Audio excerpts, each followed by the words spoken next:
মধ্যপ্রাচ্যের মানচিত্রে ধীরে ধীরে তৈরি হচ্ছে নতুন সামরিক ফ্রন্ট। ইয়েমেনি হুথি বাহিনী বারবার ইসরায়েলের বিভিন্ন গুরুত্বপূর্ণ অঞ্চলে হাইপারসনিক প্যালেস্টাইন-2 ব্যালিস্টিক মিসাইল দিয়ে হামলা করছে। এটি শুধু প্রতিশোধ নয়, পুরো অঞ্চলের সামরিক ভারসাম্যকেই চ্যালেঞ্জ করছে। সম্প্রতি ইয়েমেনি সশস্ত্র বাহিনী ঘোষণা করেছে যে তারা ইসরায়েলি শাসকদের দখলকৃত অঞ্চলগুলির বিরুদ্ধে একটি নতুন হামলা শুরু করেছে, যার অংশ হিসেবে প্যালেস্টাইন-2 হাইপারসনিক ব্যালিস্টিক ক্ষেপণাস্ত্র দিয়ে অধিকৃত ইয়াফা অঞ্চলের বেশ কয়েকটি সংবেদনশীল স্থানে আঘাত করেছে বাহিনীটি। এই হামলার পাশাপাশি ইয়েমেন লোহিত সাগর ও আরব সাগরে কৌশলগত নিয়ন্ত্রণ জোরদার করেছে। তারা জানিয়েছে যে কোনো বাণিজ্যিক বা সামরিক জাহাজ নিজেদের পরিচয় প্রকাশ না করলে সেটি আক্রমণের মুখে পড়বে। এভাবে তারা শুধু ইসরায়েল নয়, আন্তর্জাতিক বাণিজ্য ও কৌশলগত আগ্রাসনের ক্ষেত্রেও প্রভাব ফেলছে। এই হামলাগুলো বিশেষভাবে গুরুত্বপূর্ণ কারণ হাইপারসনিক মিসাইল শব্দের গতির চেয়ে অনেক দ্রুত এবং একসাথে একাধিক লক্ষ্য বস্তুতে আঘাত করতে পারে। আধুনিক আকাশ প্রতিরক্ষা ব্যবস্থা যেমন আয়রন ডোমও এই ধরনের অস্ত্রের বিরুদ্ধে সবসময় কার্যকর নাও হতে পারে।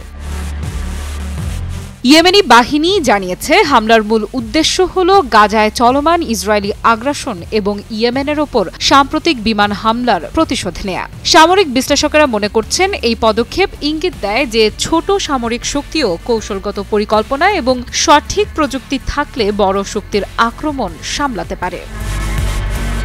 ইসরায়েলের প্রতিরক্ষা ব্যবস্থা যদিও শক্তিশালী, কিন্তু হাইপারসনিক মিসাইলের মতো উচ্চ গতির অস্ত্রের সামনে সীমাবদ্ধতা দেখা দেয়। এটি পরোক্ষভাবে এক নতুন বাস্তবতার ইঙ্গিত দেয়। শত্রুর আক্রমণ অব্যাহত থাকলে প্রতিরক্ষা কৌশল নতুন করে ঢেলে সাজাতে হবে। এই হামলার প্রেক্ষিতে ইসরায়েলি বিমান বাহিনী সানায় বেসামরিক এলাকায় আঘাত হানে, যেখানে বহু মানুষ হতাহত হয়।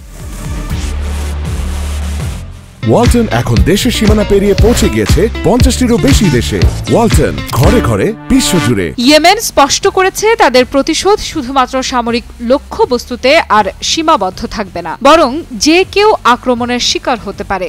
গত এক বছরের সংঘাতের ধারাবাহিকতায় দেখা গেছে হুথি বাহিনী ক্রমশ শক্তিশালী হচ্ছে। একসময় যাদের ছোট মিলিশিয়া হিসেবে ধরা হতো, তারা এখন হাইপারসনিক মিসাইল ও ড্রোনের মাধ্যমে আন্তর্জাতিক মানের সামরিক হুমকি তৈরি করতে পারছে। ফলে ইসরায়েলকে একাধিক ফ্রন্টে প্রতিরক্ষা করতে হচ্ছে, যা সামরিক এবং রাজনৈতিক চাপ দুটোই বাড়াচ্ছে।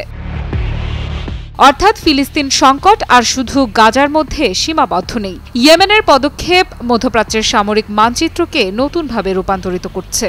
নতুন কৌশল, অস্ত্র এবং আন্তর্জাতিক প্রভাব মিলিয়ে যুদ্ধের পরিসর ক্রমশ বড় হচ্ছে। ইয়েমেনি হামলা শুধু প্রতিশোধ নয়, এটি সামরিক ভারসাম্যের নতুন অধ্যায়, যা মধ্যপ্রাচ্যে পরবর্তী সংঘাতের সম্ভাব্য চিত্রকে প্রভাবিত করছে। আফরিদা ইফরাত, নিউজ 24।